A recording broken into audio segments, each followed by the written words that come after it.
परमेश्वर के नाम की महिमा हो। आज के वचन अध्ययन के लिए हम पढ़ेंगे यशायाह 40:27-31। हे याकूब, तू क्यों कहता है इज़राइल, और यह कह कि मेरा मार्ग यहोवा से छिपा है और मेरा धर्मी दावा मेरे परमेश्वर के हाथ से जाता है। क्या आपको पता नहीं चला?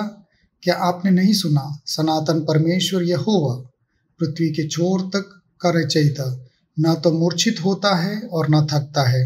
उसकी समझ अगम्य है। वह निर्बलों की शक्ति देता है और जिनके पास बल नहीं है वह बल को बढ़ाता है। जवान तो मूर्छित होकर थक जाएंगे और जवान सत्यानाश हो जाएंगे, परंतु जो यहोवा की बाट जोते हैं वे अपने बल को फिर से बढ़ाते जाएंगे। वे उकाबों की नाई उड़ेंगे, वे दौड़ेंगे और थकेंगे नहीं, वे चलेंगे और मूर्छित नहीं होंगे। ईश्वर आपकी परवाह करता है। एक व्यक्ति के रूप में आपके बारे में पृथ्वी पर रहते हुए यीशु अक्सर व्यक्तियों के साथ व्यवहार करता था। क्रूस पर रहते हुए एक चोर को बचाने के लिए यीशु ने समय को निकाला। एक महिला को संबोधित करने के लिए लोगों के भीड़ से घिरे होने के बावजूद यीशु रुक गया, जिसने उसके वस्त्र के शीर्ष को छुआ था। यीशु ने एक शाम निकोदेमुस के साथ बैठकर बात की, तब यूहन्ना 3:16 में पाए गए अद्भुत शब्दों को साझा किया।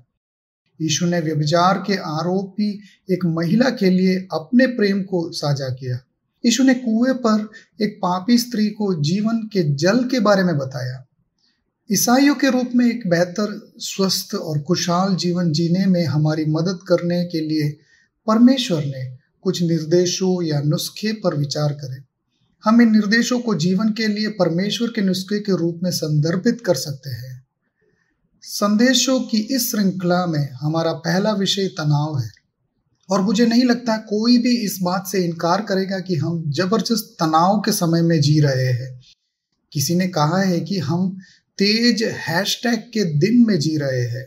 हम गतिविधि और शोर की दुनिया में रहते हैं। एक अन्य व्यक्ति ने आधुनिक पीढ़ी में हमारे पूरे जीवन को जल्दी, चिंता और दफन के रूप में वर्णित किया है। अंग्रेजी में हरी, वरी और बरी कह सकते हैं। हरी में रहते हैं, वरी बहुत करते हैं और हमारी अपेक्षा से पहले ही दफन हो जाते या बरी हो जाते हैं। समय हमेशा मुझे अगली बैठक, अगले अस्पताल के दौरे, अगली रिपोर्ट जो आने वाली है, अगले के लिए प्रेरित कर रहा है। हम सभी समय को एक मुद्दे के रूप में देखते हैं। हमारी तेज तरार दुनिया में ऐसा लगता है कि समय हमारे लिए लगातार धक्का दे रहा है। आपको अपने बच्चों को समय पर स्कूल के लिए तैयार करना चाहिए। इसमें कपड़े, स्वच्छता, नाश्ता और स्कूल को आपूर्ति शामिल है, और कभी कभी इसमें उन्हें हर सुबह बिस्तर से बाहर निकलना भी शामिल रहता है। आपको काम पर समय पर पहुंचना होगा। इसमें सुनिश्चित करना भी शामिल है कि आपके पास पेट्रोल या डीजल कार या स्कूटर में है कि नहीं। सुबह के ट्रैफिक पर दिमाग लगाना होगा और आपको सभी समय पर ऑफिस पहुंचने के लिए। लेकिन आइए पढ़ते हैं यशायाह 40:29 में क्या लिखा है। वो बेहोश को शक्ति देता है। तनाव से निपटने के लिए हम जिस शक्ति की आवश्यकता है वो ईश्वर की ओर से उपहार के रूप में उपलब्ध है। यह इमारत वजन, हवा, बारिश, तूफान के दबाव में खड़ी होती है, वैसे ही प्रभु के पास आपको देने की ताकत है, ताकि आप जो कुछ भी आपके रास्ते में आए हुए उसे सहन कर सके। ये बाइबल कहती है, मुझे प्रभु में आशा रखनी है। इसका मतलब क्या है? आशा शब्द संयोग या भाग्य का शब्द नहीं है। आशा का बाइबल आधारित विचार विश्वासपूर्ण आश्वासन में से एक है। प्रभु में आशा रखने का अर्थ है कि मैं अपनी नौकरी में आशा नहीं रखता, बल्कि उसमें जो हमेशा मेरी जरूरत को पूरा करता है।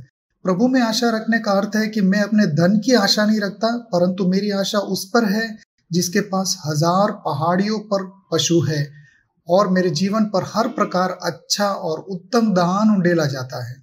प्रभु में आशा रखना मेरी बौद्धिक क्षमता में नहीं है। जरा सोचिए, एक स्ट्रोक 2 सेकंड में मेरे चलने या बात करने की क्षमता को छीन सकता है।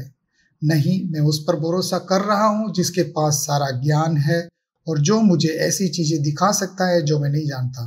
प्रभु में आशा करना लोगों के साथ मेरे संबंधों में नहीं है, जितना कि मैं ईश्वर द्वारा प्रदान की गई बहुमूल्य संगति में संजोगता हूँ। उन्हें पाए परमेश्वर हमें उन पर आश्रय करने के लिए सहायता और मदद करे। इन वचनों से परमेश्वर आपको आशीष दे। आमीन।